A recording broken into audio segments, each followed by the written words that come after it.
Hello, ladies and gentlemen, and welcome back. This is Elisa Ruffin with Leading Educators, and you are on the Grade 11 ELA Unit 6 lesson video series. We are going to jump into Week 7, Lesson 30, continuing our unpacking of The Telltale Heart by Edgar Allan Poe. Last week, you did a first and close read of the text, you did some analysis, and you started along the path of analyzing the craft and structure of the text. Remember, analyzing craft and structure, say it with me, folks, taking off the reader's lens and putting on that writer's lens. And so we're going to continue down that path today as we engage in a additional reading and a quick write. I'm going to walk you through all of that and model it.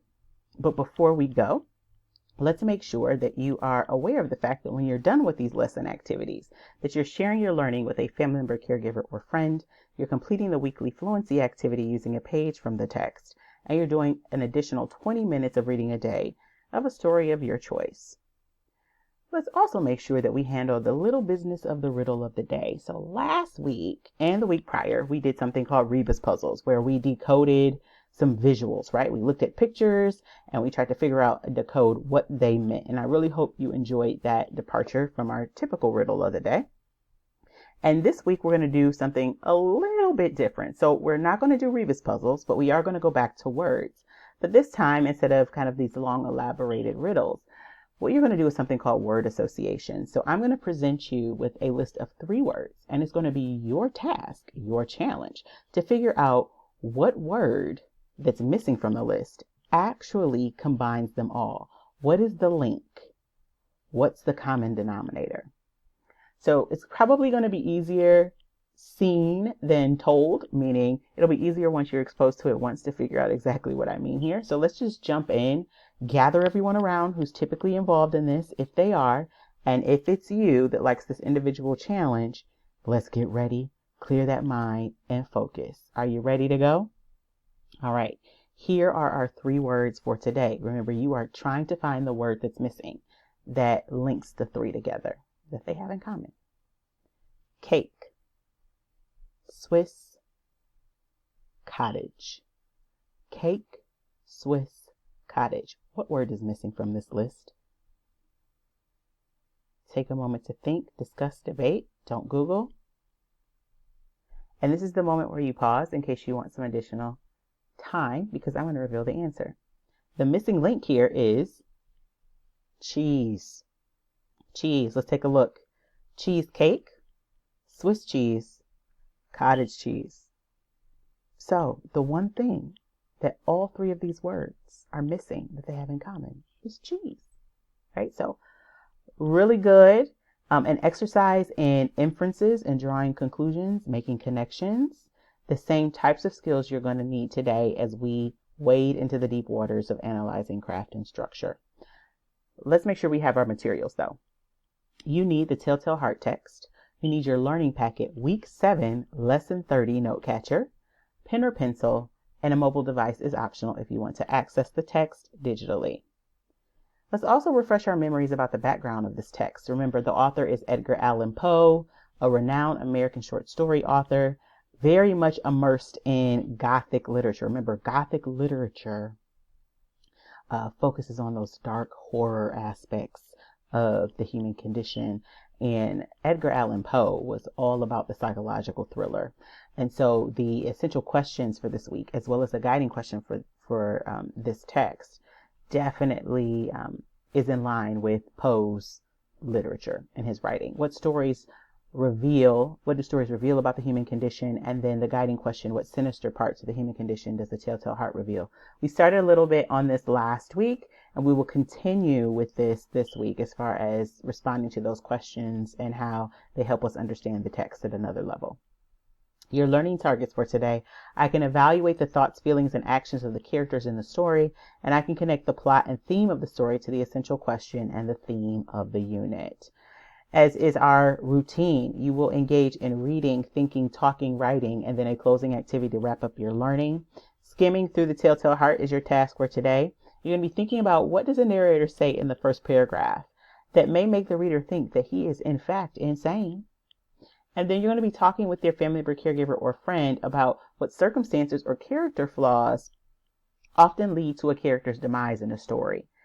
For both of those questions, including the right section, I'm going to model for you how you can think about that to make sure that you have a really clear answer that's anchored and rooted in the text. You're going to take your thinking and talking and turn it into a 5 to 7 quick write, sentence quick write addressing the following prompts that I already mentioned. In your talking category today, what circumstances or character flaws often lead to a person's downfall? And then you're going to close today by identifying and explaining the theme of the Telltale Heart, citing evidence from the text to support your answer. So now that we've gotten our overview, let's jump in and model. We are not going to pause today because this particular series of activities, one builds on the next, and it's going to be really, really important for you to have your answer from the previous activity to help support you in your answer in response to the corresponding activity or the following activity. So let's start with the talk. So this is the question that you're responding to as you engage in a discussion with a family member, caregiver, or friend. And I've read it a few times, but I want you to focus on a couple of words. Let's start with the word downfall, shall we? The word downfall. Typically, the word downfall refers to when a character in the story loses the very thing he or she has been plotting to possess since the very beginning. So they've been manipulating, they've been conniving, they've been scheming to get whatever it is, whether it's power, whether it's taking a person's life, whether it's the love of their life, whatever it is, they've been plotting and engaging in a lot of manipulations potentially. And eventually, in the end, they experience the consequences of those actions, right? So the downfall is when a character seems to have achieved and attained exactly what he or she wanted, and then it all falls apart, right? So that's the downfall. So what you are looking to do as you respond to this question, both in your discussion and in your writing, is you have to consider the plot patterns from other stories that you've read or even viewed, whether it's movies or television, when a character suffers a downfall like I described. What are the events that typically lead to that downfall, right? What are the circumstances surrounding the downfall? It may seem kind of formulaic. There's a pattern that no matter what movie you're watching or what book you're watching, when someone has a downfall, there's a certain type of series of events that usually leads to it. Okay. And then what poor character qualities can directly be linked to that downfall? By character qualities, I mean that person or that character, their morals, their values, their ethics, their behaviors. What type of characters or personality traits do they possess that often lead to their downfall? Is it pride? Is it envy? Arrogance? Carelessness, right? Selfishness? What are the things that typically lead a character to experience a downfall? So those are the things that you're going to keep in mind as you approach the discussion and ultimately your writing. In the think section today, what does the narrator say in the first paragraph that may make the reader think that he is in fact insane? So let's talk about the term insane here. Another term for insane is also mad. And if you remember in our first read of the story, when we were pulling out terms that we weren't quite familiar with, we wanted to make sure that we understood the term mad didn't mean angry. It actually meant not fully having your mental faculties in that you're crazy. Okay. Insane refers to that same idea. So that means that I can go back to the text, specifically places in the text where madness is referred to, and the narrator refers to it several times, and also your annotations where you may have noted that you noticed that to figure out your answer in response to this question. So I've pulled up a few of our annotations from our quick models from previous lessons. So in our first read on page IL1, paragraphs 1 and 2, one of the things that I wrote down was that I'm already getting a sense of desperation and madness. Okay, so that connects to the question here from the narrator. So if that is my annotation, I need to go back to the text because I could probably use that particular passage as an example.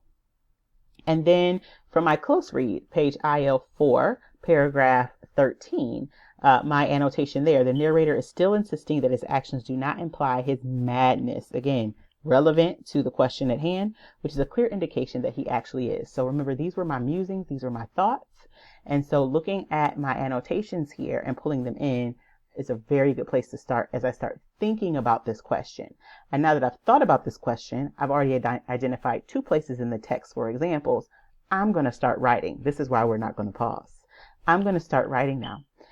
So now I have a 5 to 7 sentence quick write addressing the prompt that we just discussed. I've got 2 of potentially 3 examples that I should find if I want to make it a really robust and supported point of view. All I need to find is that additional example, and I'm ready to go and I can respond. And then finally, with my closing, I'm looking to identify and explain the theme of the Telltale Heart.